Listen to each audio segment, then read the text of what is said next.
காஞ்சிபுரம் ஸ்ரீ புண்ணிய கோடீஸ்வரர் கோவிலில் மகா கும்பாபிஷேகம் வெகு சிறப்பாக நடைபெற்றது. காஞ்சிபுரம் மாநகரில் பழமையும் வரலாற்று சிறப்புமிக்க தர்மவர்த்தினி சமேத புண்ணிய கோடீஸ்வரர் கோவில் அமைந்துள்ளது. இக்கோவில் கும்பாபிஷேகத்தை முன்னிட்டு கடந்த ஞாயிற்றுக்கிழமை 6ஆம் காலையாக பூஜைகள் நடைபெற்றது. பின்னர் யாகசாலையில் இருந்து புனித நீர் குடங்கள் கோபுரங்களுக்கு எடுத்துச் செல்லப்பட்டு மகா கும்பாபிஷேகம் சிவாச்சாரியார்களால் வெகு சிறப்பாக நடத்தப்பட்டது. இதனைத் தொடர்ந்து மூலவருக்கும் பரிவார தெய்வங்களுக்கும் சிறப்பு அபிஷேகமும் தீபாராதனைகளும் நடைபெற்றன. இதனைத் தொடர்ந்து மாலை 6 மணிக்கு ஆலயத்தில் தர்மவர்த்தினி அம்பாளுக்கும் புண்ணிய கோடீஸ்வரருக்கும் திருக்கல்யாணம் நடைபெறவுள்ளது.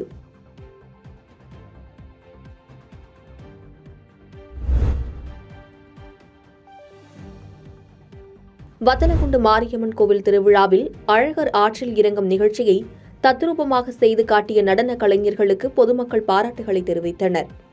திண்டுக்கல் மாவட்டம் வத்தலகுண்டு அருகே பழைய வத்தலகுண்டு அருள்மிகு மகா பரமேஸ்வரி மாரியம்மன் கோவில் திருவிழா நடைபெற்றது.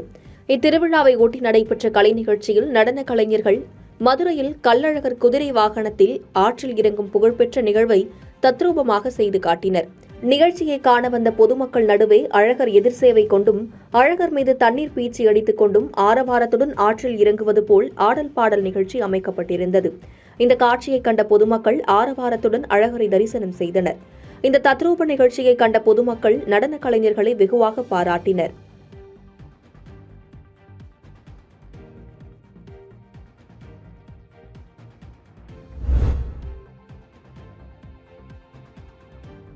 செங்கல்லோடு ஏற்றி சென்ற லாரி பழுதடைந்து தேசிய நெடுஞ்சாலையில் நின்றதால் சுமார் 1 கிலோமீட்டர் தொலைவிற்கு போக்குவரத்து பாதிப்பு ஏற்பட்டது.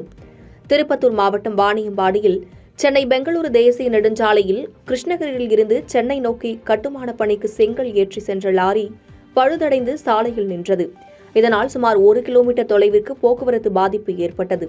இச்சம்பவம் அறிந்து உடனடியாக சம்பவ இடத்திற்கு விரைந்து வந்த போக்குவரத்து காவலர்கள் பழுதடைந்த லாரியை அப்புறப்படுத்தி போக்குவரத்தை சரி செய்தனர். வார இறுதி நாள் என்பதால் வழக்கத்துக்கு மாறாக அதிகப்படியான வாகனங்கள் வந்ததால் சுமார் 1 மணி நேரத்திற்கு மேலாக வாகன ஓட்டிகள் காத்திருக்க வேண்டிய நிலை ஏற்பட்டது.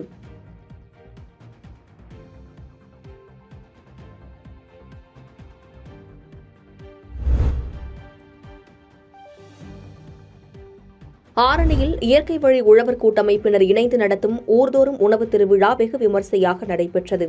திருவண்ணாமலை மாவட்டம் ஆரணியில் அரசு உதவி பெறும் தனியார் பள்ளியில் இயற்கை வழி உழவர் கூட்டமைப்பினர் இணைந்து ஊர்தோறும் உணவு திருவிழாவை வெகு விமர்சையாக நடத்தினர்.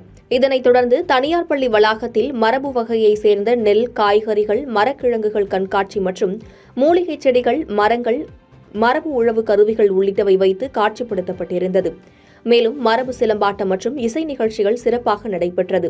மேலும் ஊர்தோறும் உணவு திருவிழா நிகழ்ச்சியில் வைக்கப்பட்ட விற்பனை கடைகளில் அரிசி வகைகள், சிறுதானியம், பருப்பு வகைகள், செம்பருத்திச் சாறு, நெல்லிக்காய் சாறு ஆகியவை வைக்கப்பட்டிருந்தன. இந்த நிகழ்ச்சியில் 100க்கும் மேற்பட்ட பொதுமக்கள் கலந்து கொண்டு பொருட்களை வாங்கி அதன் பலன்களையும் அறிந்து கொண்டு உற்சாகத்தோடு வீடு திரும்பினார்கள்.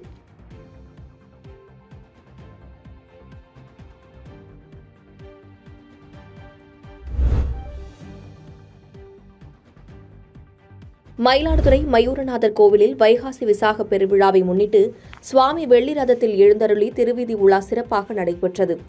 மயிலாடுதுறை மாவட்டத்தில் திருவாவடுதுறை ஆதீனத்திற்கு சொந்தமான 1500 ஆண்டுகள் பழமை வாய்ந்த ஸ்ரீ மயூரநாதர் திருக்கோவில் உள்ளது. இக்கோவிலில் வைகாசி விசாக பெருவிழா கடந்த 14ஆம் தேதி கொடியேற்றத்துடன் துவங்கி 5ஆம் திருநாளான இன்று சுவாமி வீதி உலா நிகழ்ச்சி நடைபெற்றது. இதில் பஞ்சமூர்த்திகள் மின்னொளியில் அலங்கரிக்கப்பட்ட ஓலைச் சப்பரத்திலும் வெள்ளி ரதத்திலும் வீதி உலா காட்சி நடைபெற்றது. வள்ளி தெய்வானை, சமேத சுப்பிரமணியர் மற்றும் விநாயகர் மின்னொளியால் அலங்கரிக்கப்பட்ட வெள்ளி ரதத்தில் எழுந்தருளி மகா தீபாராதனை செய்யப்பட்டு திருவீதி உலா காட்சி நடைபெற்றது. இந்த வீதி உலாவில் பக்தர்கள் வீடுகள் தோறும் தீபாராதனை எடுத்து வழிபாடு நடத்தினர்.